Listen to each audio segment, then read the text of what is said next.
just until before the minister's intervention, and I'll moderate afterwards. Very good. Very good. That's very good.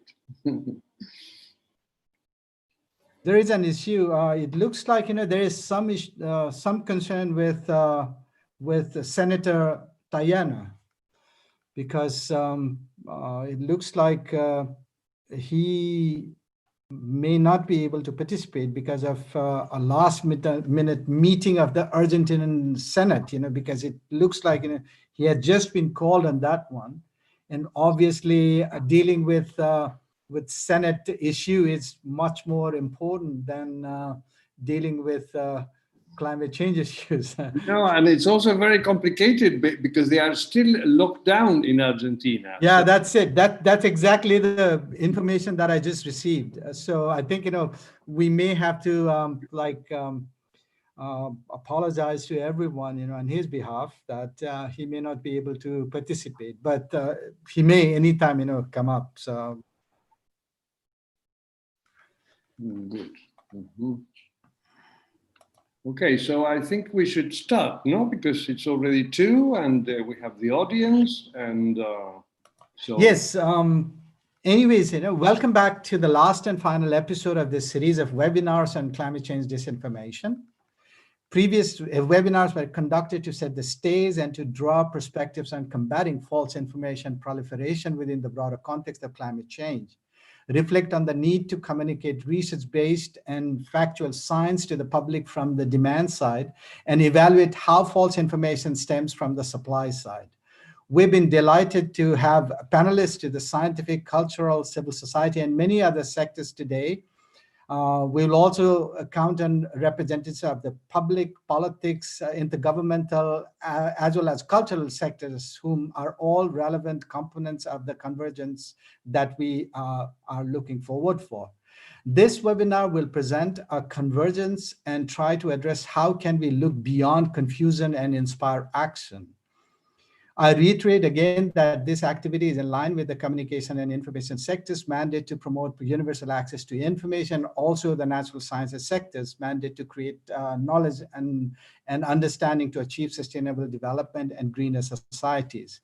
Before we begin individual interventions, I would like to invite our audience members to post any questions that you may have in Q&A as the discussion goes on.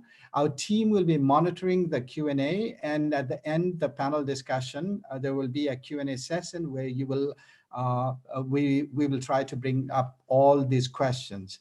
So but without further ado, I would like to invite Dr. Mo Chokchuk, ADG CI sector, to say a few words to welcome participants, and also to invite Minister Sergio Costa, Minister for Environment of Italy. Sir, the floor is yours. Thank you, Banu. Thank you, colleagues. Thank you. Ladies and gentlemen, I'm pleased to welcome you to the last and final episode of this series of webinars on climate change disinformation. Previous webinars were conducted to set the stage and to draw perspectives on addressing false information proliferation within the broader context of climate change. To reflect on the need to communicate research-based and factual science to the public, and to evaluate how false information stems from the supply side. We have been delighted to have panelists of the scientific and cultural spheres, from civil society and many other sectors. Today, we will also count on representatives of the public, politics, intergovernmental, and cultural sectors, whom are all key actors in taking our action forward. This final webinar will present a convergence and try to address how we can look beyond confusion and inspire action. How we can continue promoting universal access to information and work together to create knowledge and understanding to achieve sustainable development and greener societies. In this final webinar, we bring all our insights together to try and outline some concrete actions going forward. We will begin with the keynote from Mr. Sergio Costa, Minister of the Environment and the Protection of the Territory and of the Sea of Italy, who was honored us with a video message, as he is unable to join us live, followed by a panel discussions. After this panel discussion, the Citizens Platform on Climate Change and Sustainable World will be launched. I wish you fruitful webinar, and thank you for your attention. And I want to highlight here that our DG is actually in Italy. So maybe this is the reason why our dear minister cannot join us. So the floor is yours, Jaco and Banu, to moderate the session. I'm here to follow. Thank you very much, Assistant Director General for Communication and Information of UNESCO's sector on communication and information. It is now a pleasure to listen to the Honourable Minister's input on this very important topic of disinformation or false information and climate change. We will now listen to his intervention. Disinformazione, fake news e clima. Ringrazio l'UNESCO per aver organizzato questo webinar perché ci consente di fare una riflessione su un tema particolarmente sentito. Sentito perché noi stiamo parlando di mutamenti climatici, di aggressione al nostro pianeta, di costruzione di un futuro e di una nuova normalità di cui sentiamo ancora di più oggi l'esigenza dopo la vicenda Covid, ma la dobbiamo costruire insieme su solide basi scientifiche e su una informazione che si trasformi da informazione anche in formazione. Che cosa intendo dire? Che alla luce delle vicende che stanno attraversando il pianeta, alla tragedia sanitaria che sta attraversando il pianeta e tutte le nostre famiglie, è il momento veramente fino in fondo di ripensare al concetto di nuova normalità.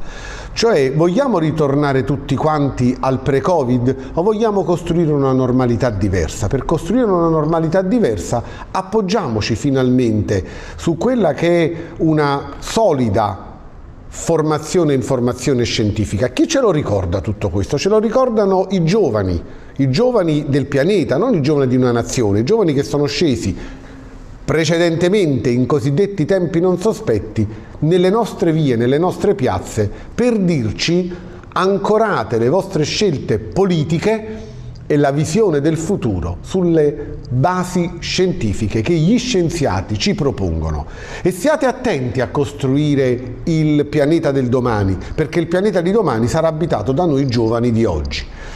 Questo è, secondo me, non solo un senso di responsabilità che dobbiamo avere tutti, ma è un senso di partecipazione di cui dobbiamo godere tutti. E in questo senso, quindi, parlare di formazione e di informazione, secondo me è importante. È importante perché a questo punto dobbiamo fare un grande patto, una sorta di patto della comunicazione ambientale, dove la scienza, la politica, il mondo di chi la narra e chi la propone, cioè il mondo del giornalismo, sia un mondo che si parli e si integri.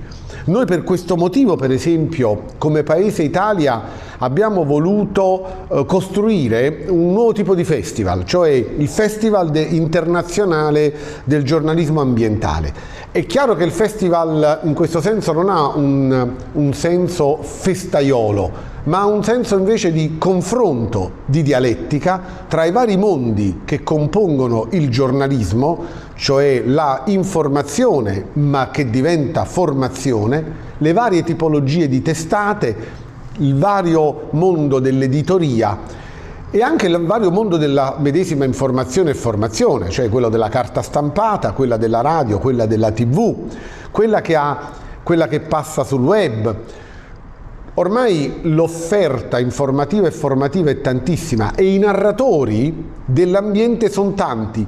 Costruiamo un patto con loro. Noi abbiamo lanciato questo patto proprio per dire: ancoriamo il nostro percorso a qualcosa di estremamente solido che ci consenta a noi politici di oggi di costruire un futuro per le classi dei giovani che oggi ci chiedono di essere al centro dell'azione di governo, ma anche di costruire una normalità verde, una normalità diversa su piani diversi rispetto a quella che abbiamo vissuto noi. E per questo io ringrazio l'UNESCO, perché l'UNESCO oggi ci consente di fare questa riflessione. Di nuovo grazie.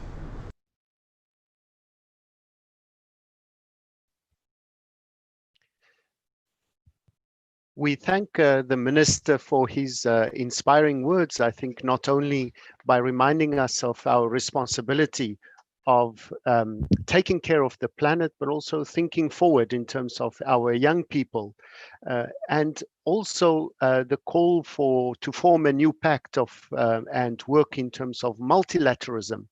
And it is on these elements of looking forward and examples of very practical things like the festival that the minister mentioned, that we want to know what are the things that we can take forward so that we have action when we talk about false information and climate change. There has been a lot of initiatives to combat false information. We've heard this throughout our webinars. But which of these are the most promising? How can we put these together to form a pact, as the minister said? And how can we engage in macro or global strategies for action to be taken? So I hope that our audience members, I see we have currently about 39 of them, would make use of the question and answer function that we have through our platform. And we look forward to engage with you on the way forward. Our first speaker is somebody that will come back to us that has already engaged with us in one of the webinars, Dr. Martina Klimes, that will talk to us a little bit about this important responsibility that we have, specifically about water and peace. That is an important element that where we find this phenomena of disinformation, and there are much more need in order to address disinformation through international cooperation, especially as water don't know any boundaries. And I would ask Martina to focus on what levels of actions are possible at the regional level to combat false information about climate change, especially in regions that are suffering from conflict. She gave us very concrete examples last time. If we need initiatives to action, what should we do? Martina, you have 8 minutes. Thank you very much, Jaco, and thank you very much, everyone. It's a great pleasure to be here with you and to talk about this very important topic.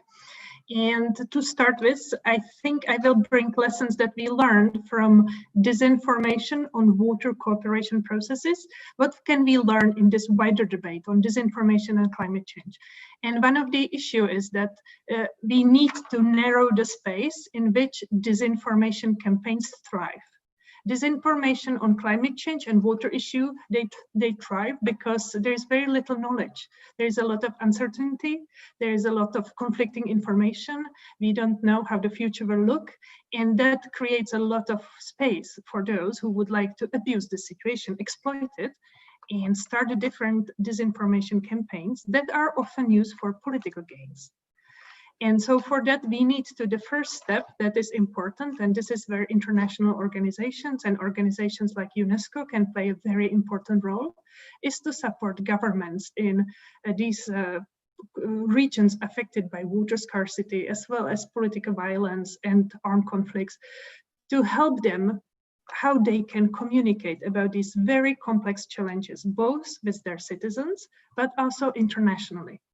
We know that, for example, in Europe, governments receive a lot of support on disinformation around election, but we still we would like to see more support for governments affected by, for example, water scarcity and other issues when they have to deal with many other challenges.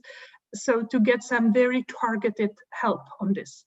And the other issue is what could help is to link the climate change challenges and the risk created by climate change to other issues, to bring it a little bit closer to the people so they can understand that climate change, it also means food insecurity. It also means it can affect employment. It is also about the job security. It is about gender issues. It is about many, many other issues than the core, very, very scientific issues related to climate change itself. So it would be very beneficial to increase the general understanding how climate change affects different groups of people. And there we can really also work with different actors and different communicators. So key is really to be supporting the governments. We can also work with different NGOs, we can work with different international organizations, and really helping them with the communication campaigns. Often we see that these two, we also have to think what is the target audience, because those who spread the disinformation and those who are very, very good with the information influence campaigns, they are very professional. It is not just somebody sharing one article on Twitter. There's a lot of research that goes to it. They really do know their market. They have very powerful supporters who can give them a lot of technical assistance. So we are really combating a very difficult counterpart. So for that is really to think how different segments of our society can be engaged. We should also work more with the technical companies. We, for example, know that WhatsApp decided to limit how many messages how many people can be in a group when we send these group messages. So every region has a different social media device or a different platform which is used to share information. So really to go deeper a little bit and work with these technical tech companies and helping them, working with them, how can we be really more effective in different parts of the world, and really linking it to the public and linking it to other issues. We often see that, of course, now when you, for example, think about the negotiations on GERD in the Nile region, of course, there is a lot of uncertainty. Very few people probably know what's really happening in the negotiation. And so there is a lot of speculation. And that, again, creates a very big space for spreading of disinformation campaigns. So for that, we can also help the governments to understand the benefits of being more open in sharing information and giving them the right platform, and also helping them to find their own way and really thinking what's the most effective way how to communicate with the public. And I'm not sure if I used all 8 minutes, but maybe I will end here, and I'm happy to answer other questions. If you have any follow-up question, please let me know. Thank you very much, Martina, for reminding us about the importance of linking also climate change to other of the urgent needs that we have on the planet, and also to talk about the importance of access to information and how can we do that. Is the things that we want to know. You talked about the importance of audiences to be targeted specifically. We will now turn to Shidul Alam. He's a photographer, a writer, a curator, and an activist of rights for over 30 years. And I want to ask him that if we need to initiate actions to inspire confidence, what should we do? Martina gave us already some ideas, and I invite also all the public to post some ideas and questions for Martina. But with your experience in Bangladesh, what do you think we can do? You have 8 minutes.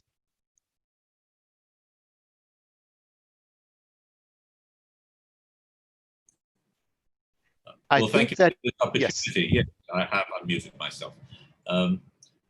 I think it's significant that the People's Platform is initiating this discussion. I mean, climate change is perhaps, along with global warfare and global injustice, the biggest ongoing issue we should be dealing with. High quality, reliable, and lucid information is the oxygen that is needed in this suffocating environment. Corona is what concerns us now, but we hope this virus will be a temporary glitch. Climate change, on the other hand, is not something that will go away soon. I'm a photographer, but since I can't show climate change like I can show the weather, The conventional way of showing people the effect of climate change will not work. One has to rely on trust, the reliability of the source, the veracity of the evidence. To combat false information, it is not sufficient to question the data provided. We need to provide alternatives, and in particular, to provide solutions, to provide hope. The narrative needs to be shaped. That takes us to media professionals and to storytellers. And that's really where the organizations I work with, like RIC and Majority World and Patshala, come in. We need the storytellers, and we need to network, create synergies rather than competitive environments. And that's also where the citizen platform comes in, not on its own, but as a platform and a catalyst for a synchronized movement that has the power of the people on its side. Martina mentioned the role of governments. Of course, they're important, they have a role. But in many situations, the governments themselves are the source of misinformation, particularly as in my case, when they try and suppress resistance to their mega fossil fuel projects and things like that, when they are a far bigger entity and activists who are trying to correct the misinformation then get at the receiving end of their aggression. But in trying to get this message across, how do we do it? I mean, let's look back at history. Who are the people we believe and trust? The words we believe the most came from the lips of Krishna, Buddha, Jesus, and Mohammed. They spoke at a time when we had no internet. I mean, now I'm doing a video conference with you guys. There was no fax, no television, radio, even print. Yet, thousands of years since they spoke, there are not only people who still believe them and follow their directives, but are prepared to give their lives, and sadly sometimes take lives, based on the reading of the instructions the prophets had given. So let's look at it. I mean, what were their motives? They were not after power or profit. They wanted to provide enlightenment. Why were they so incredibly successful? How did they garner so much support? Some of them are practical professional things. I mean, they had brilliant delivery skills. They had great content, they were timely, and they were credible. They connected the dots and rendered complex stories in terms people can relate to. All of these criteria apply as much today as it did then, but I think it is the final criterion that journalists live by. It is this credibility which we find now lacking. They led lives which were consistent with their teaching. That is one of the reasons why Greta Thunberg has been so successful. She convinced her parents to adopt a lifestyle that has lower carbon footprint. I mean, I'm happy now that we're having this virtual conference and we're not flying in, creating all this carbon dioxide, but she walked the walk. Do we always do that? And if we come to the role of art and documentary work, then the organizations I primarily work with, RIC and Majority World, and there is a school called Patshala. I also work in the field of culture, running a festival called Shobimala. There are people who we work within communities. Our space is about local practitioners. The people we work with know the language, the culture, they're aware of indigenous knowledge. They also have the trust of the community. Messages from them will resonate far more with locals than some fancy pamphlet with slick graphics in some foreign language. There is nothing people believe more than word of mouth. Would you believe a flashy PowerPoint by some foreign scientist? Or would you rather believe your trusted friend, the local journalist, the person you grew up with, the person who says, I can vouch for this? For our message to succeed, we don't merely need to get data. We need to get the dopamine, the oxytocin, the endorphins to be secreted within us, to get us energized, enthused, so we buy into what's being said. We need to get people motivated and inspired. That's when you need the African griot under the baobab tree, the Asian journalist under the banyan tree, the indigenous storyteller from the Amazon who can weave in the myths and connect with the present. There are powerful interests at play, and people like me who've been critical of the establishment when others have remained silent have had to pay the price. But we continue to speak, and we continue to mobilize, to nurture new talent, and to provide support to others who are vulnerable. The first sign that a democracy is failing is that the press is no longer free. We live and work often in repressive spaces. We've made a conscious choice to live here as be a part of this community. We breathe the same air. We're here not to plunder and extract and move away. We're here to stay. And we will continue to fight and to resist. It is also important that when the regime does not come after us, we fight as a community. When the regime does come after us, we fight as a community. When I got arrested, while there was this incredible support across the globe by ordinary people, by global celebrities, by Nobel laureates, it was the resistance on the streets of ordinary Bangladeshis that was the most significant. They were the ones who took the biggest risks. It was they who got me free. It is this same committed journalists, artists, activists we're gathering now who will resist from the ground up. We can't do it on our own. None of us can. And I think it is that call for solidarity which is the Citizens Platform. It is the power of art that we want to harness. The big companies have money and muscle, yet we are nimble and agile and have the goodwill of millions on our side. And we're doing it for our children's children. And I think that is why this platform is so important. I'm very happy that UNESCO has teamed up with us, but at the end of the day, it's not about just Citizens Platform for UNESCO, it is for all of us, because this is the only planet that we have, and we better hang on to it. Thank you. Thank you very much, Mr. Alam, for your insight and also reminding us on the important role of different stakeholders, of telling the stories of those that walk the talk, and to make sure that there's synergized action from different fields. And in that spirit, I think the UN is also doing a lot in terms of synergizing efforts at the national level. And I would now want to give the floor to Mr. James Bezzie, who's the coordinator of the UN Economic Commission for Africa and its Climate Policy Center. And he will give us 8 minutes of reflection on some of the future actions that can be carried out. Mr. Murrow, it's your turn. Thank you. Thank you very much for this opportunity. And thank you also for putting together this series of webinars.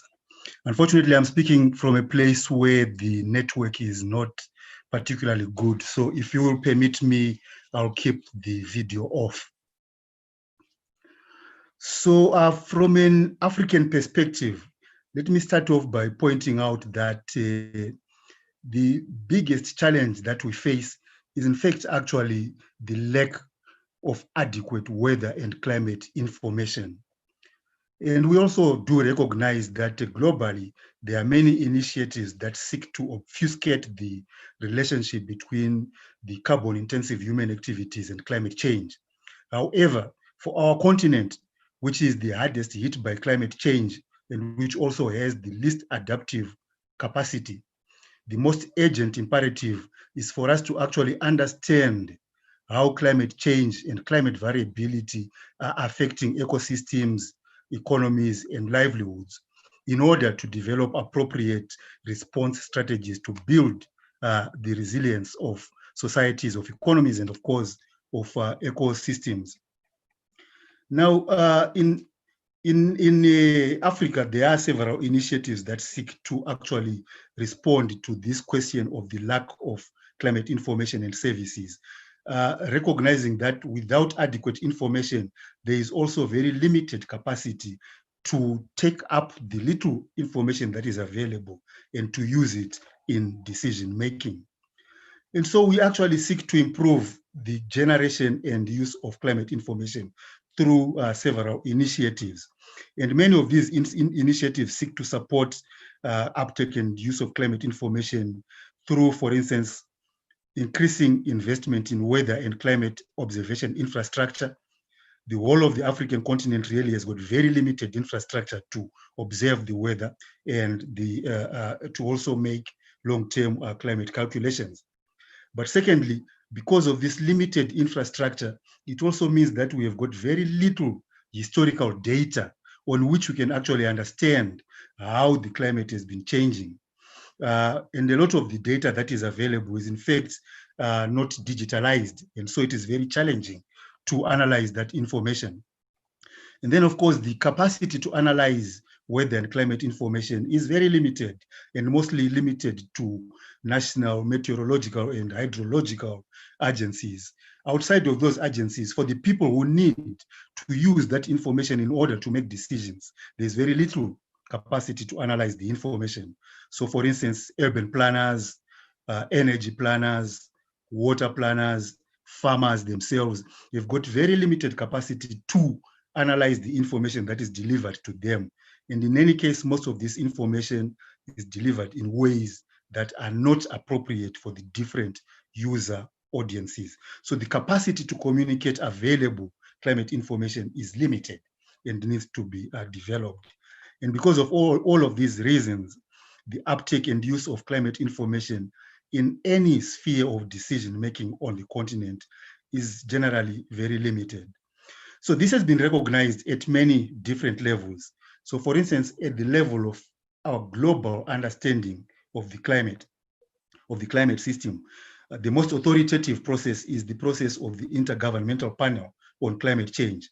And this panel actually uses research that is undertaken by individual scientists or scientists working in different institutions, published research.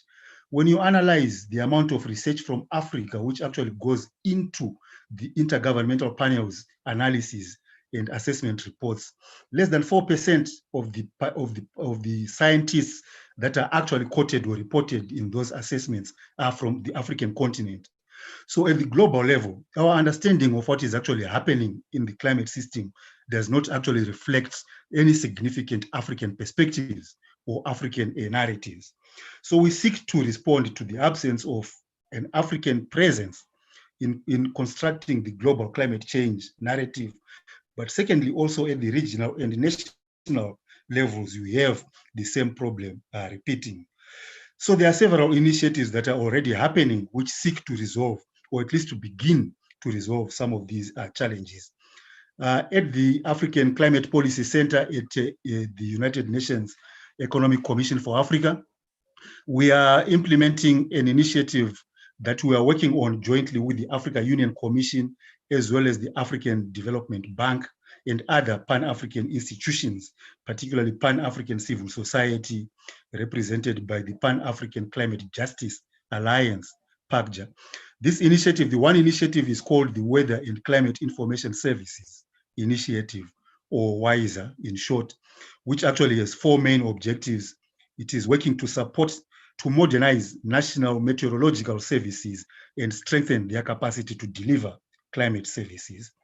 Secondly, that initiative is also seeking to strengthen Africa regional climate centers. These climate centers actually produce regional climate strategies at the different sub-regions of the continent. And thirdly, we are supporting the improvement of the generation and use of climate services. And finally, we are also seeking to build collaboration between global processes and providers, regional and national service providers. So that's the first initiative. Our second initiative is actually a research initiative, which is called the Climate Research for Development Initiative. And this is designed to strengthen links between climate science research and the climate information needs to support development planning in Africa. So the initiative carries out research, for instance, to look at what exactly are the different stakeholders, the users of climate information, and how do they want climate information to be packaged and delivered in order for it to be useful for them. But research is also looking, for instance, at what are the economic impacts of climate change on different activities, and how can those be mitigated, and how can resilience be built in planning and so on. So a whole lot of research initiatives are being undertaken there in order to ensure that we have sufficient information on climate change processes and dynamics in all different sectors of economic and social life on the continent. And finally, we have an initiative that is also a continental initiative being implemented by continental bodies, the Africa Union, Africa Development Bank, and the United Nations Economic Commission, which is called the Climate for Development in Africa. Now, this is a very interesting initiative because it recognizes that while climate change actually does impose some massive costs on the African continent, it also does create opportunities which, if properly harnessed, can enable the continent to embark on development trajectories which will help the continent to avoid carbon-intensive processes, but also which will help the continent to generate employment, to generate livelihoods and so on in green initiatives, such as green energy, such as climate resilient agriculture, and so on. So this particular initiative also supports the development of observation infrastructure in order to generate sufficient information to help the continent to embark on these kinds of development strategies. And that investment is actually done through the Africa Development Bank, which has created a climate change special fund, which is working with national med services to ensure that they have the physical infrastructure to understand what is happening and to generate the climate information that is required. So these are the three sort of flagship initiatives that we are implementing with other partners on the continent. And of course, there are other initiatives that are being implemented at other scales, but I wanted to emphasize these because in fact, they do subsume several national and sub-regional initiatives. So I will stop there. Thank you very much. Yeah, thank you so much for those suggestions. I think also talking about the importance of creating a narrative for Africa. Africa is also a priority for UNESCO, and the UN has a very important role to play here. The research initiatives that you mentioned, I think, are important elements also to make sure that research is carrying out, and also highlighting the importance of data that should not be left out. We will now move to Mr. Federico Cenkpalmi. The government of Italy has been a very big force behind UNESCO's action on climate change and water. So we also would like to hear from you a little bit. What are the elements that can be taken forward at the national level? The minister already mentioned one of the festivals that can be put on the table. Are there any other initiatives that you think are important that we could also work on? The floor is yours.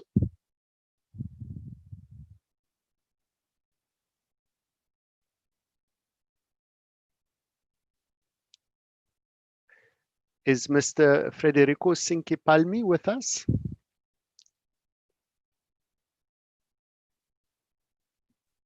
He should be. He was there, no? Yes.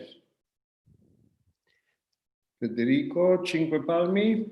Yes, I can see him online. Maybe he's still muted. Technology plays strange things with us here on a Monday, so I think it's it is normal that that some technological issues come up. Mr. Cenkpalmi? Okay, I'm sure the technology would forgive us, and we'll try to. Federico? No, ma devi schiacciare il. Maybe while we look at some solutions for him to come to us, I think we could so long just look at some of the questions that have been asked in the chat function, And I think Martina already talked about some very concrete things that can be done. Martina, do you want to summarize maybe just your answer on the question related to some of the initiatives? Yeah, I responded on the chat.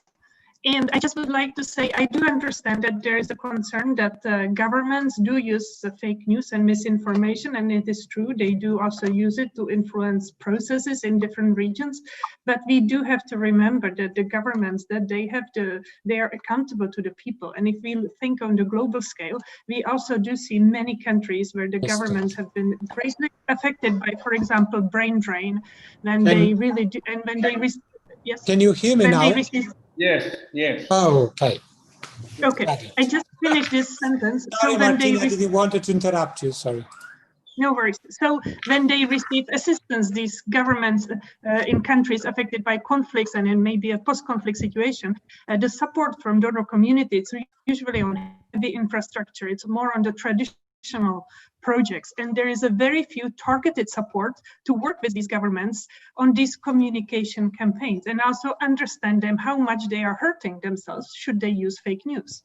So it's a really this sustained capacity building support and strengthening support in a local context. That's very important. I'm not talking about importing some special PR wizards from Europe and implementing them somewhere in a region which they don't know. I'm really talking about somebody who would continuously work with these governments and helping them to find local solutions, because there is a fairly little attention given to this.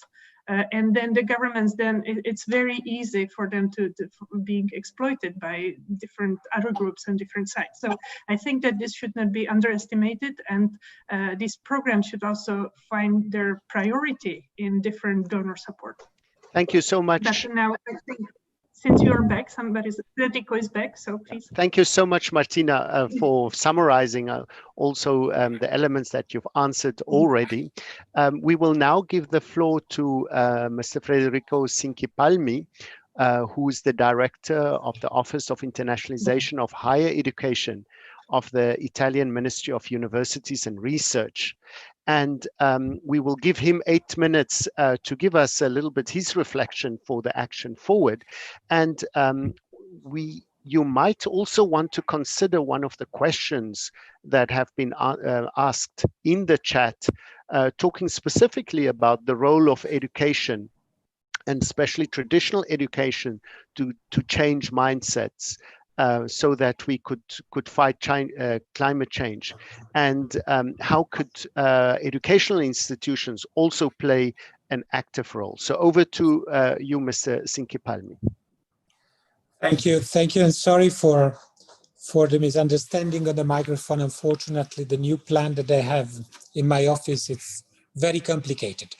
The fact is that on my observation point as director of the internationalization at the Ministry of University and Research in one side, and on the other side being myself a scientist and an academic, is forcing me to few, let's say, preliminary reflections that I want to share with you.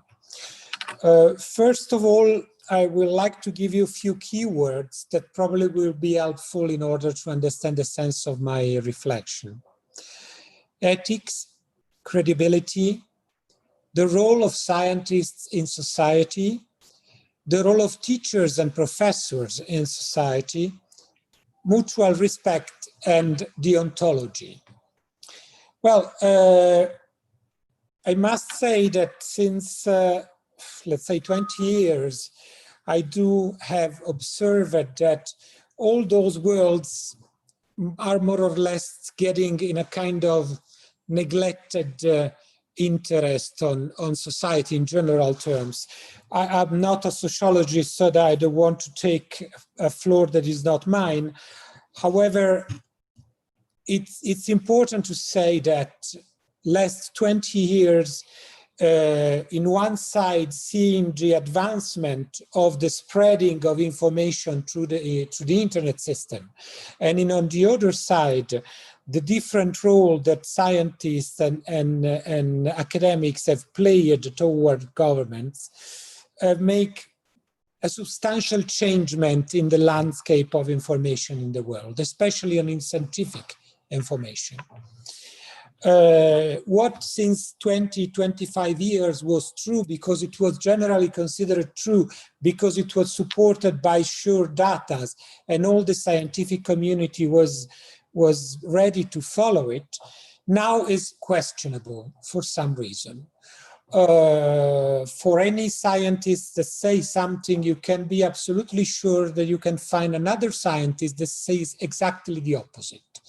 And this is making, of course, problematic relations between the academic and the scientific community, society, and governments.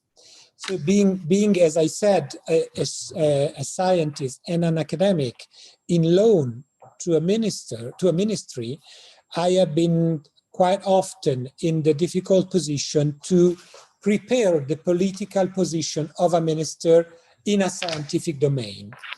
So maybe this is something that I will have to say, but it's not difficult. It has never been difficult in the history of mankind saying no to a politician. Politicians have his own perspective, his own view of the world, his own view of the society. And matching with that view is sometimes could be difficult for several reasons. However, I think that the role of scientists and academics is sometimes to say no, or at least advise in the appropriate way the politicians that they are the persons that dealing with decision at national and international level in order to help them in the better way, let's say, in the interest of society. That is the ultimate goal of political arena, I assume.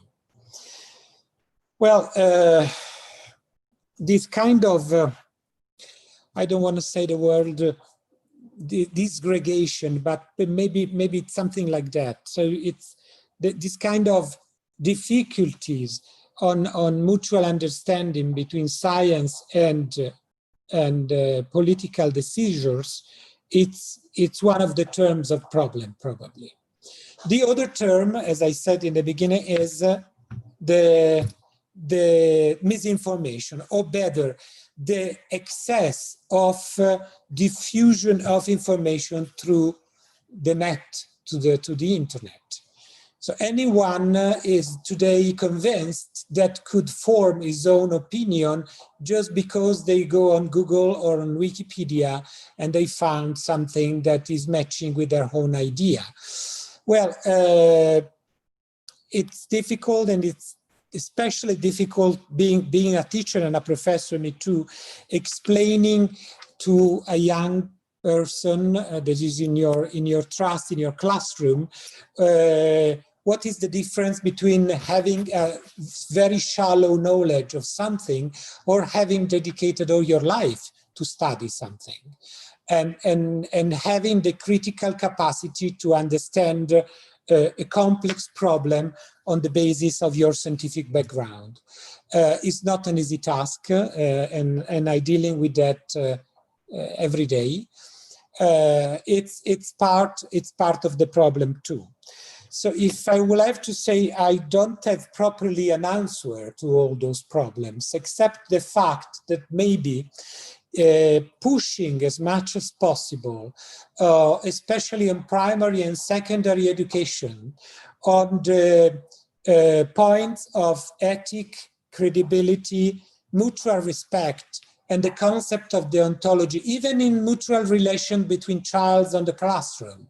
It's something that is at the basis of the future of a democratic way to conceive the living on the world, the respect that is coming from the opinion of the others, but relying on evidence and data.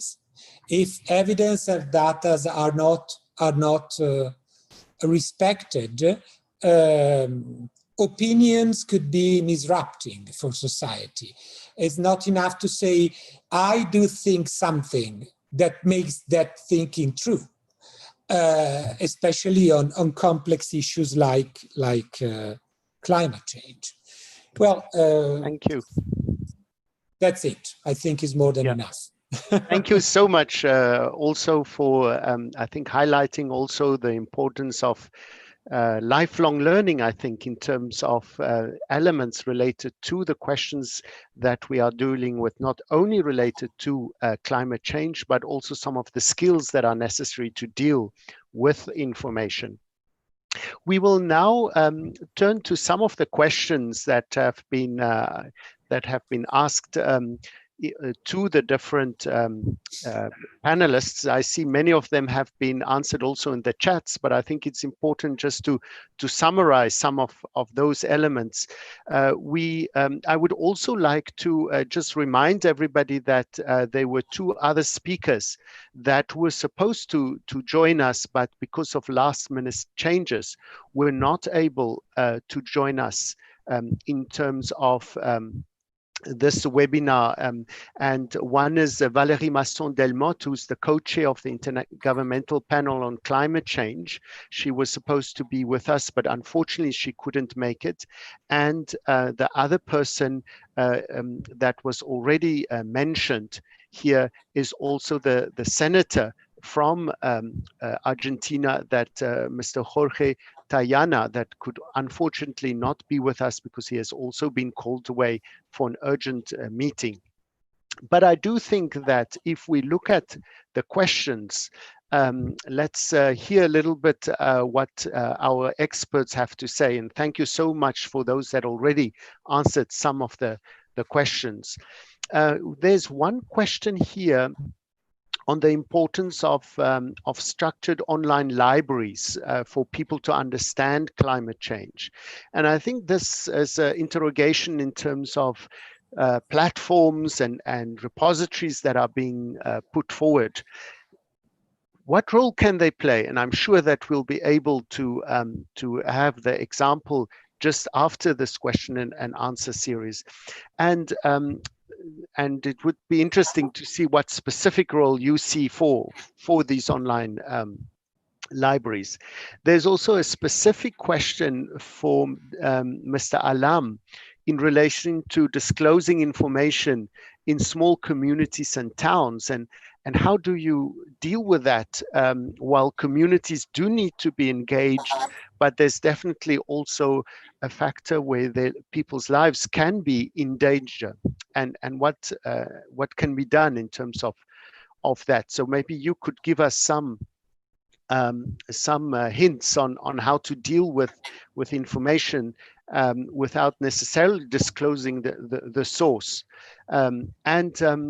I think there was also a question related to the importance of small SIDS countries, small island development states. And I think that has been answered already, but maybe we could just highlight the importance of targeting not only Africa, but also other small island states. So I would give in those questions, or some of the questions that I maybe missed, for our speakers each, maybe just 2 minutes to try and reflect on the questions, but also on the interventions of others. And I'll start with Mr. Alam, as he has a specific question, and he's first on the left-hand side of my screen. So 2 minutes for you, just for some of the responses. Thank you. Okay, there were two questions. I was actually just typing that there. The word of mouth was actually a metaphor. It was a metaphor for someone you trust, for someone who's close to you, someone who's committed to the community. And provided we can empower people who are close to the community, who have the community's trust, to have a voice, we can actually create those linkages. Of course, the misinformation has to be questioned, but a lot of the misinformation actually comes from corporations who have business interests, often governments in cahoots with major corporations, as in my country. I mean, there are major plants. There is the Rampal project, which is near the Sundarbans, which is threatens to destroy the largest mangrove forest in the world. There's a nuclear power plant in Rupur, and there are these coal power projects which have been encouraged by the government because there's money to be made, and it involves nexus where international companies and sometimes international governments are in cahoots, and the government is very repressive in these situations.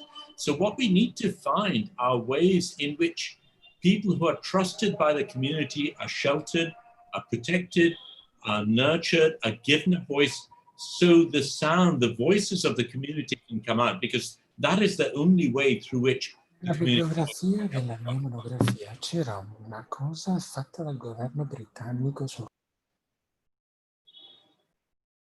Okay, is that a call for coffee? Please go ahead, Mr. Alam. Just 1 minute left. Okay, one of the things that has happened is there really is a very strong resistance to many of these fossil fuel power projects that are being run in Bangladesh right now. Yet, you have the interests of the corporate sector, you have experts brought in, and the government, of course, has mainstream television, they have the government radio, the government television is entirely in their control. And particularly today, when we have laws which make it illegal for people to critique the government and question and criticize people in the establishment, it becomes very, very difficult. I mean, I got arrested because I was questioning some of these things. And luckily for me, there was this massive public support which led to my release, but not everyone gets that. And I think there are very important people out there in the grassroots doing good work, and their voices need to be amplified. Thank you so much, Mr. Alam. You might want to also look at some of the other questions that are directly directed to you in the chat. It seems that you are very popular in providing some responses. I will now turn to Martina, if she can give us also some of the reflection of the other interventions and also some of the questions. I don't know if the question of SIDS, it touches also upon what you said earlier about cross-regional cooperation, I think is one of the modalities that one could look at. But please give us just 2 minutes, some of your reflections on what has been said and asked so far. I would like to answer the questions that refer to farmers and fishermen, and how do we get the information to these communities, because we know that these communities often, when they lose their livelihoods because of either climate change processes or other, then they are very often targeted by different recruiters from terror networks in certain parts of the world. And what I can say that sometimes, for example, on early warning systems on droughts, we already have the information, but that we have at this special center in Nebraska, and it's difficult to get this information in the right time to this farmer that can really then make necessary changes and prepare for the drought. So it's also how we already have the knowledge and we have this technology, but how do we get it to these communities? So I would really urge everybody who works with different technological tech companies to really think, how can you use the devices or the opportunities that we have? How can we use it to these types of communities? How can we reach it? How can we make it more accessible? How can we make it easier for the right fact-based information to be shared? Because in some sense, we already have all the knowledge, but it's not equally distributed. And now I'm really talking about our knowledge about the climate change and climate variability and these processes. So I think that there is a lot of improvement that can be done. But I think that with support of organizations like UNESCO, who has access to this data, and who can possibly collaborate with different partners. And then we can really see how can we support these communities. And this will, with the increasing impacts of climate change, we will see this more and more, how different rural communities in different parts of the world will be affected. And I can see this also as a security issues, because once these lose their livelihoods, they will really become an easy target, as I said, to different recruiters who will offer a different type of employment. So, Thank you. I think that's something to think about. Thank you. thank you so much, Martina, also for asking the latter part of the question on SIDS and targeting also very specific audiences and the importance of getting data in the right packaged to them. I will now maybe move to Mr. Bezzie. I don't know if you want to say also a few words about the online library and what role that can play, or some other initiatives that you might want to put forward in the questions. Thank you. 2 minutes for you. Yeah, thank you very much. Regarding the availability of information online, the ECA, the Economic Commission for Africa, has been exploring different ways of communicating information. And one of the most promising was, in fact, working with community radio, helping them to actually interpret information and make it available via radio to a wide range of constituencies, including farmers and fishermen. But in that regard, one of the most important insights that we have developed is that much of the information is actually produced in ways that are inherently inaccessible to most constituencies, except to the climate scientists themselves. And so what we are trying to develop are ways of co-producing and co-analyzing climate information with different stakeholders. So before you make an observation, let's say in a river basin, you put together, you consult all of the different stakeholders and you ask them, and together you develop the methods and ways of producing information that would be relevant to them. My last point is that this is particularly important because, in fact, most stakeholders also already have their own climate knowledge and climate information. It may not be produced in the same ways as the information that we use, that we get through normal observation. But remember, farmers, for instance, are observing their climate over centuries, passing on that information, and the same thing happens to fishermen and so on. So when you interact and when you co-produce, you are also incorporating their information into your analysis based on the observations that you are making. And I think this is the most promising way forward. Thank you. Thank you so much, Mr. Murrow, for the insight also there of highlighting the importance of citizen sciences and the role that they can actually play, that citizen science can actually play in finding solutions. I will now give the floor to Mr. Sinke Palmi, that might want to talk to us a little bit about citizen science within some of the educational environments here in Europe, or the importance, I think, also of online library environments in order to disseminate repackaged information. The floor is open to you. Well, the matter of online information is a very serious matter in effect, because online you can really find out almost everything. And so once again, I want to repeat the mantra that education is the key.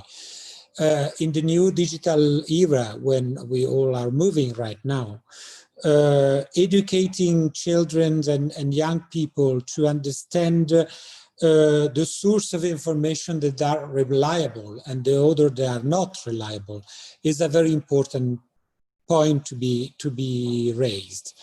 I have personally finished to publish a book where the matter of climate change is tackled in relation of cities. My field of research is urban environments. And having worked a lot on internet review of information, I find out literally a jungle of information, that from the more crazy to the more reliable one. And personally, I wanted to share with the person that was asking that online, that a brochure produced by the UK government a few years ago related to climate change and the importance to understand what is true and what it is just, let's say, misinformation, was a very good one. So before the end of the of the conference, I will be able to share the link with you of this very simple booklet that is clear and explaining very well, translating from the Intergovernmental Panel for Climate Change, the most important issue to be shared with people in order to understand what is exactly climate change and what is implied to the life to anyone. I mean, the fact that we are at the moment suffering of the spreading of this COVID-19, it's so much related with the issue of, let's say, global change in general. And it needs to be considered in the same framework. We are all interconnected, so it's all related with our lifestyle and our unsustainable way to conceive the development of the mankind stay on Earth. So it's really something that needs to be addressed on the educational issues since the early childhood in a very attentive way. At the point that talking about initiatives, I can tell you that Italy has been the first country, I think, in Europe to authorize programs on education on climate change and environment at university level in an agreement between the Ministry of University and Research and the Conference of Directors, because of course it needs to respect the independence of universities. But the point is really agree on the terms of communicating issues like sustainability and climate change.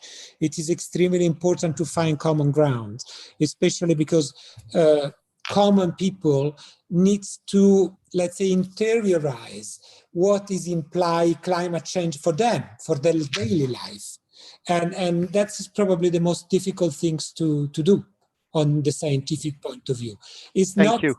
It's not just that, it's not banalizing science, it's simplifying science for people.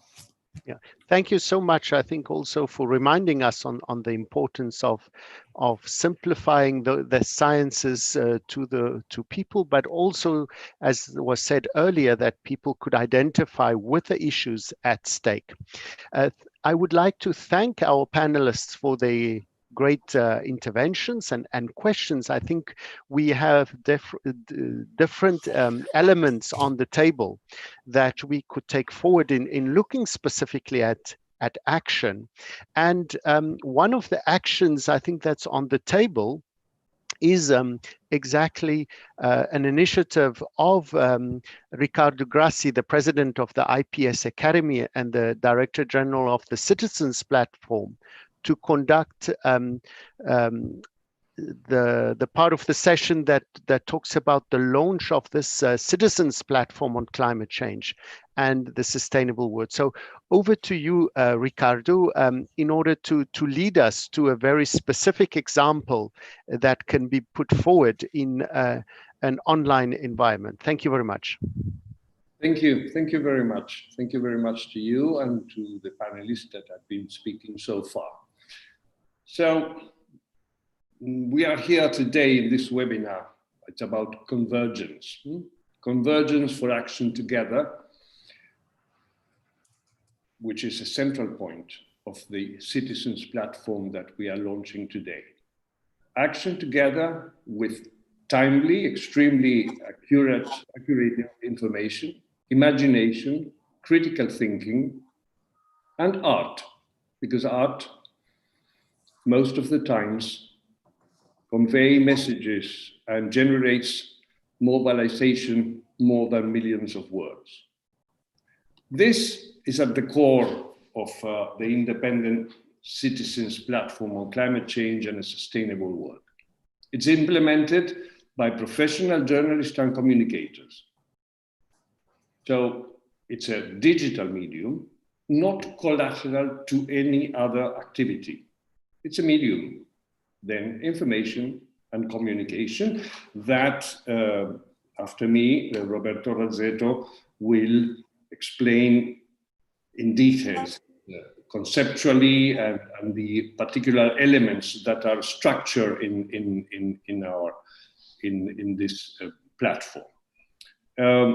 We are launching it today because the pandemic at the same time generated two different situations: slowdown and the feeling of speeding up, because we were faced to an unexpected reality that generated even a deeper reflection about our way of living. And so we felt that we had to speed up the launching of the Citizens Platform, though in the form that we call a choir rehearsal. Today, you and everyone will be able to go into the platform, watch what it is. But choir rehearsal means Citizens Platform team going towards the community we want to live with, while we continue building and polishing our output. Our motto, as we have coincided with UNESCO on it, is all these webinars is going beyond confusion, inspiring actions.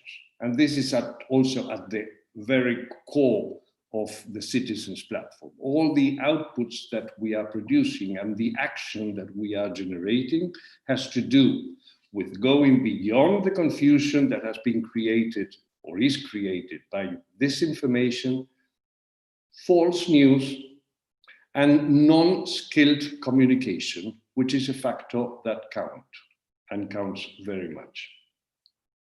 We come from history, and this is something I want to say, because history builds and explains a will, an identity, and also builds trust. This history has some very concrete points. One of them has to do with UNESCO, precisely, when in the 1990s, a Planet Society program was created and launched, and in which I was able to work externally, not as a UNESCO official. And at the time, we were not focusing on climate change. It was focusing broadly on environment. And we were talking of new ways of living on Earth that we don't call today eventually best practices.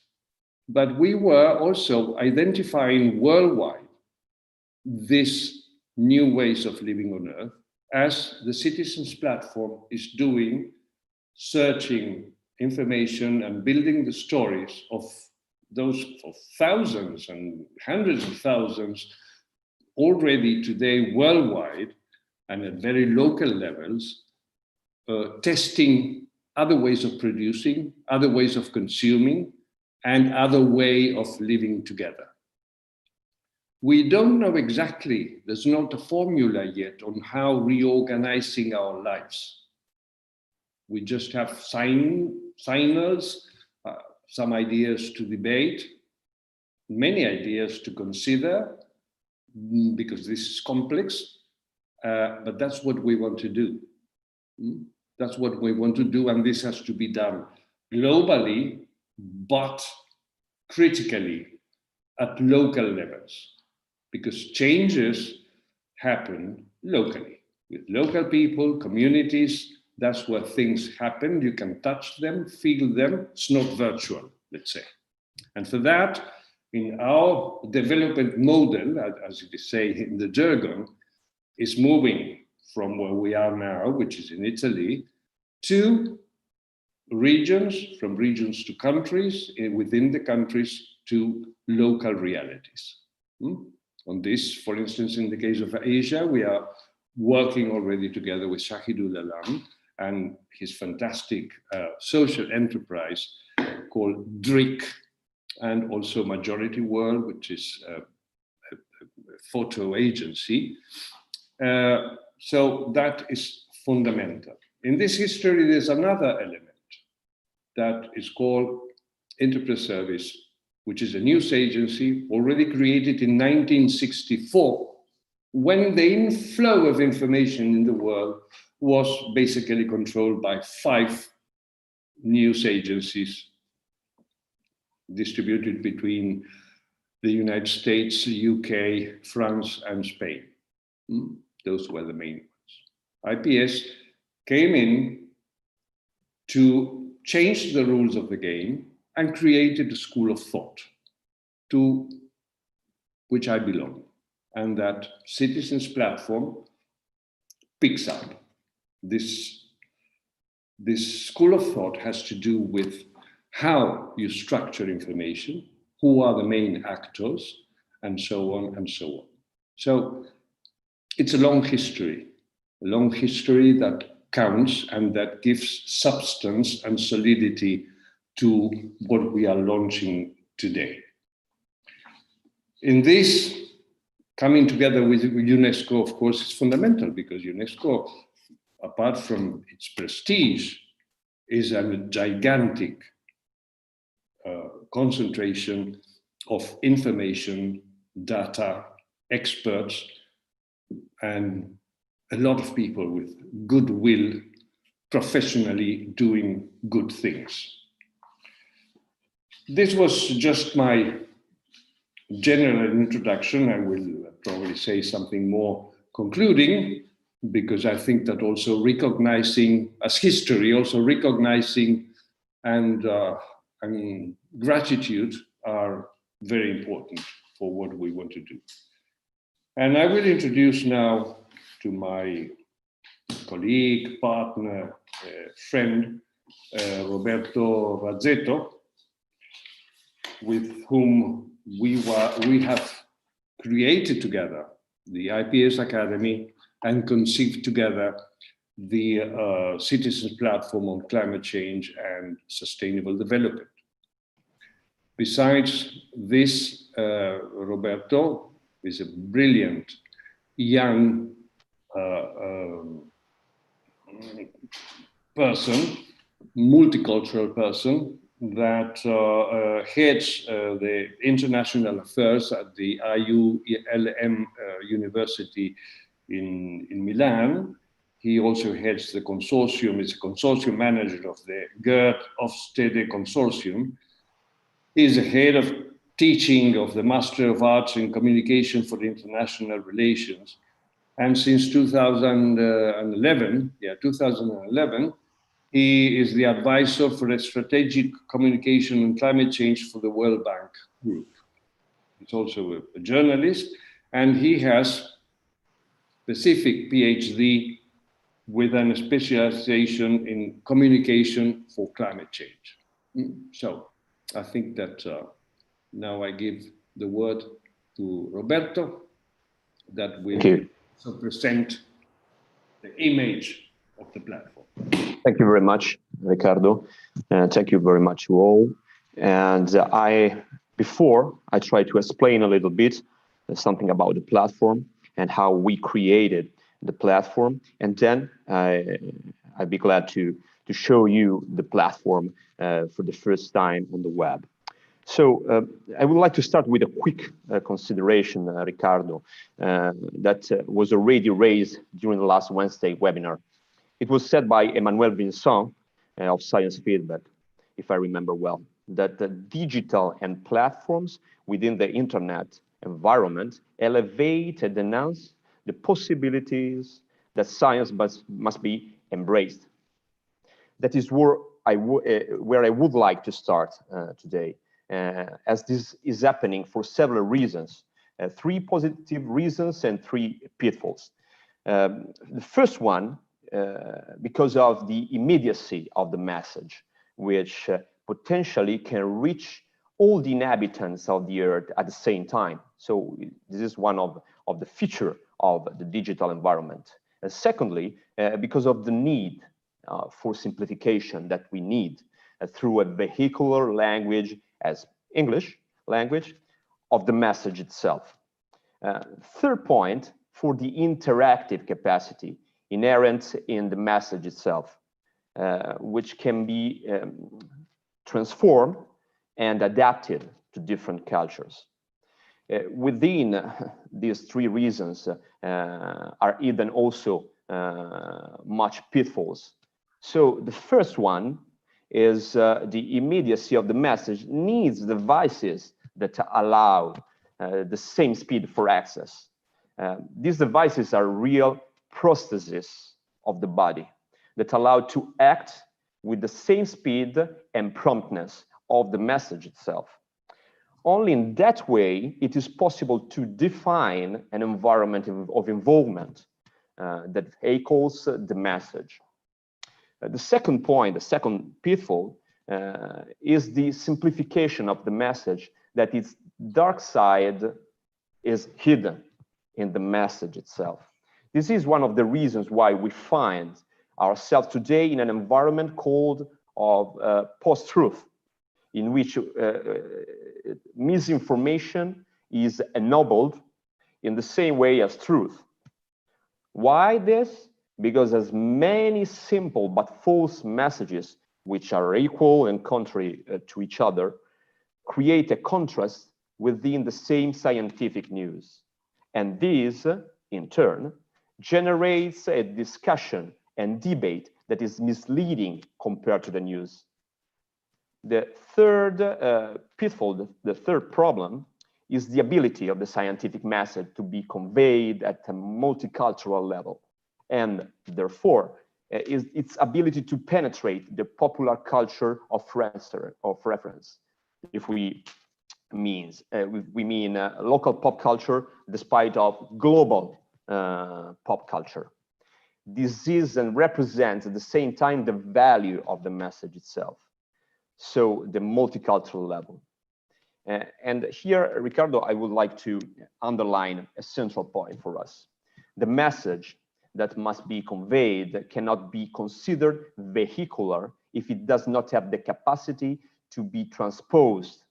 I mean, rearrange or something like that by the various local cultures stratified in the wider human culture.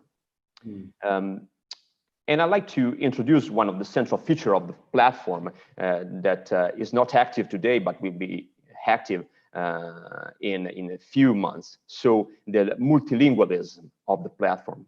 The platform is launched in English, and the vehicular one on a global level, but later we will reach the number of 10 languages, moving towards national and even local languages. So to cover the entire range of the most used languages around the world. The reason why this is also something that we come from IPS, Enterprise Service. Multilingualism defines the communication figure of this project is the fact that all the cultural facets that power social transformation are hidden in languages. The different, and this is another central point, that the different connotations of the culture of reference and being able to convey information that has a global aim, a global scope, must necessarily take into account these different facets through an analysis of the meaning of the message and the receptive capacity of a culture with respect to its historical background, as you mentioned before, the importance of history and the historical background for us. Another central issue is the digital aesthetics, of course, of the project today with social media, with a lot of pictures and videos spread around the world through the digital medium and media is very important, the aesthetic of the project. This is a context in which the image, colors, and shapes used define the penetrative capacity, equal and superior to that of the narrative message itself. So if we look at Instagram as social media, the image is the inner point of all the social communication of the media, of the medium itself. For a crucial theme such as climate change, the image is central and decisive. Conversely, once you open the page where the content is presented, the aesthetic context defines its emotional impact, allowing a better conveyance of the message and of the information of the article. Today, all this is possible thanks to a higher definition of images and videos. Now I want to introduce the platform and the sections of the platform. The platform is divided into 3 different and distinct sections. One of the stories, the narrative part, which is already online today, where quality information will be reported, certified to create the correct use of climate change related issues and the process of structuring the world according to a vision of sustainability. The second is about the best practices, as you mentioned before, Ricardo, already in use in the world, so that they can be shared, borrowed, and reapplied, if satisfactory, of course, in more places of the planet. This section will follow the first day in the coming months, though some of them are already featured, of course, into the stories section. And the third, concerning new ideas for the future to be shared, grasped, reworked, and generated in public form as policies and regulations or business ideas as products or services. There is yet a fourth section of the platform that is a way to communicate our point of views and the point of views of all citizens, that the daily use of social media to convey the straightforward messages in line with our editorial policy coming from us or from others in the net, in the internet. Each of these sections will be open to users, the citizens, and is a central word in our binom citizen platform. The citizen who can write articles, share best practices, at the same time generate ideas so they can participate to the platform as a social media, as a social medium, as a central discussion. All this is in an open public space of sharing and collaboration, so that a process of circular communication can be activated and placed at the forefront of the structuring of a true circular economy, a word that we can use a lot during these last seasons of the world history. And okay, now let's go to the final part of this introduction. And I want to use an analogy. We discussed a lot about that I think it is very important to understand why citizen platform and how our project wants to be decisive to curb misinformation about climate change and nurture the development of a culture of sustainability. Communication in the digital environment can be compared to game and gambling, the gamble at the same time. Why? Because gambling, in fact, as a game, has precise rules that must be followed, and as such allow players to interact with each other or alone with the machine. But at the same time, the other side of gambling is the gamble, which in some way is not the game, but is the gamble, is the opposite of the rules that allow gaming itself. If you access too much of the gambling part of communication in the digital environment, especially in the digital environment, then you come up against the confusion and complexity of the human minds that populate the network. Try to consider the trolls and the odes that the people spread around the internet.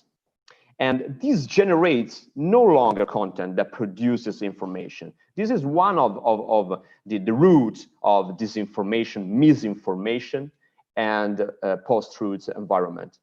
Because this kind of gambling communication produce only pure entertainment that provokes emotions, of which it is difficult to keep control of them.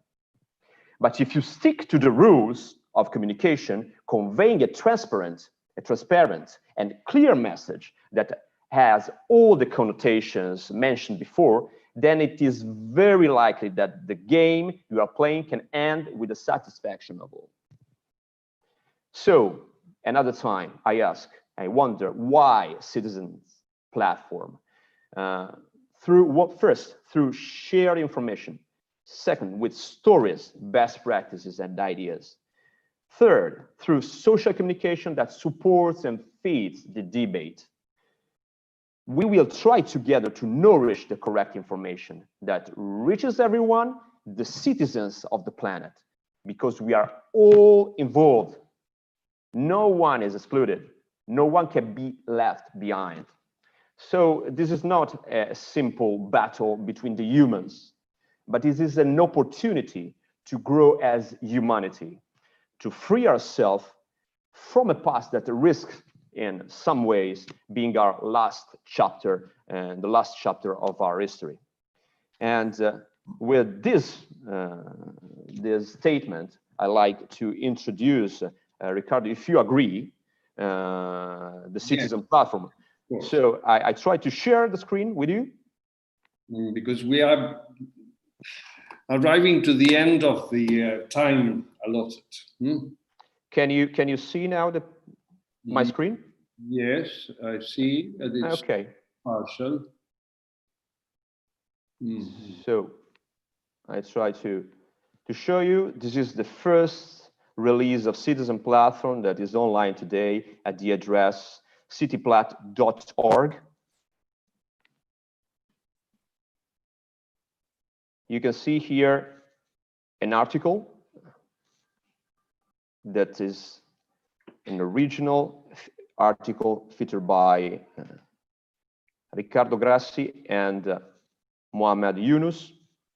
And Riccardo, I let you, I pass you the buck, I let you the stage to introduce more about contents and stories and our ideas.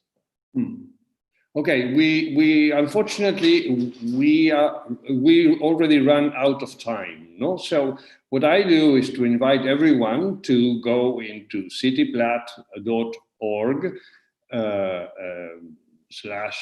/test and to navigate through it, where you will find videos and stories, written stories of things that have been produced by us, and many of them together with a group of students, 28 students, which is something that we want to carry on doing because it allows many things. It allows freshness, it allows a different approach, and facilitates local coverage, at least national, but then go local through further partnerships.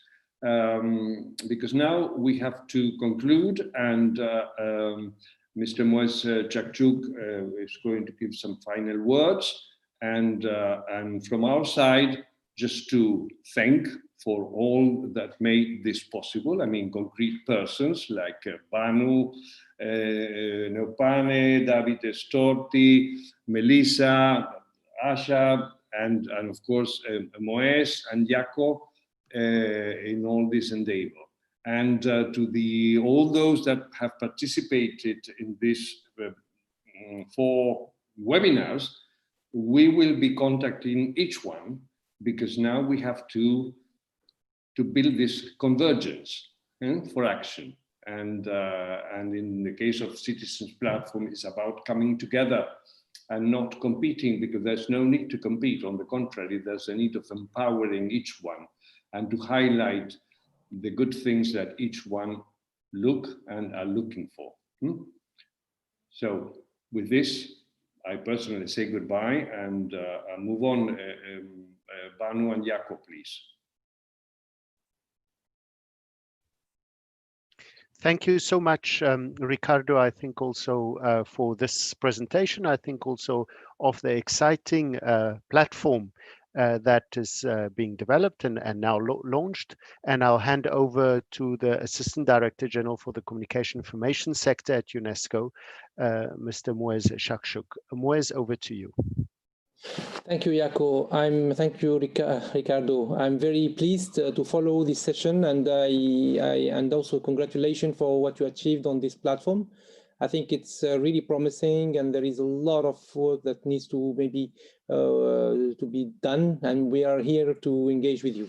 So for the closing, I will say, ladies and gentlemen, I would like to thank again our esteemed panelists who have contributed to this series of webinars today and since 15th of June. This four-part webinar series who have contributed to these four-part webinar series have brought together great minds and created a space for academics, policymakers, scientists, storytellers, activists, and many other experts to interact with individuals from all walks of society. I'm pleased to bring these online discussions on climate change disinformation to a close. And I would say that thanks to all your efforts, it was possible for us to organize this, even if it is online, because we wanted to have a physical meeting here in headquarters, but we were unable because of the coronavirus. But first, I would like to reflect on what I mentioned at the beginning of the series. Climate change disinformation has led to a polarization amongst society at a time where the world needs unity and mutual support. Now more than ever, these webinars have undertaken efforts to bridge that gap between experts and society in order to provide quality tools and analytical skills that equip everyone to navigate their way around the informational sphere. We need to work together and explore the various perspectives that look forward towards addressing false information proliferation within the context of climate change in a sustainable way. The webinars underline the central role of scientific information for policy making and to inform the general public as a whole. Communicating science effectively to different stakeholders is of paramount importance in that view. And storytelling accurate information represents a key method to drive action in our societies. The webinars also highlighted how we can extrapolate quality information and ensure that it reaches the public in a form that is easily understandable and can be reflected upon. Action for free and openly available climate data should be promoted and continued to this end. This is all the more relevant as we have new tools for sharing knowledge, such as those driven by new technologies that can be harnessed. The third webinar explored where the flow of false information stems from. Discussions highlighted the responsibilities of various stakeholders, but also the key role of journalists in providing verified and reliable information, as well the ethics needed to maintain accurate information. Trust and transparency between the public and the government remain equally essential for the dissemination of accurate information and the formulation of policy. The role of education was highlighted, was underlined many times, to empower individuals, and in particular youth, with the necessary media and information literacy skills to navigate the information sphere and analyze information with a critical mindset. Finally, today we had captivating discussions surrounding the various initiatives that are being undertaken, including the Citizens Platform on climate change and a sustainable world, and how we can move forward collectively. I would like to thank each and every participant that has joined our discussions today and in the last weeks. Your thirst for knowledge and passion for learning is what will drive change in this world. Thank you again to all our panelists who took their time to discuss this important topic of climate change information. And of course, thank you to our organizing partner, IPS Academy, Citizens Platform, and particularly to Mr. Riccardo Grazzi, who I met just a few weeks after my nomination here in UNESCO 2 years ago. So congratulations for what you achieved after 2 years, let's say, working together with UNESCO. I'm confident that these webinars will pave the way of new synergies and initiatives that contribute to actively addressing climate change disinformation. In the future, we hope to give more and more people the voice to come together, deliberate, and learn from such vital issues. Thank you very much. And before closing, I would like to say that this is the first step for a long process that we need to achieve, because it's not easy to tackle disinformation, and it's not easy to build platforms that are open, that are reliable, that are trustworthy. I think this is all our duties, to work together, to join our efforts, and to make this platform a real success. Thank you very much for your engagement with UNESCO. I'm very pleased to join you. And of course, thanks to my colleagues as well, who worked hard to achieve this launch of this platform together with IPS Academy. Congratulations, and thank you and keep the hard work you're doing with us. Thank you. If I may just briefly, I would like to thank Moez Chachuk very, very much. I mean, since we met, it took to his intelligence and intuition just 5 minutes to say, I want this, let's move together. And we've been moving together, adding people that has been fundamental to build the movement forward, like Banu and Davide Storti. So this is extremely important, and now we will continue working together. Sorry, Martina, you were going to say something. You're welcome. Just so that it's time to say goodbye, but this was, of course, much better intervention. Thank you for everybody. Thank you, and goodbye. Thank you. And hope to see you safe in Paris, in UNESCO next time. Thank you. Absolutely. Bye-bye. Thank you. Thank you.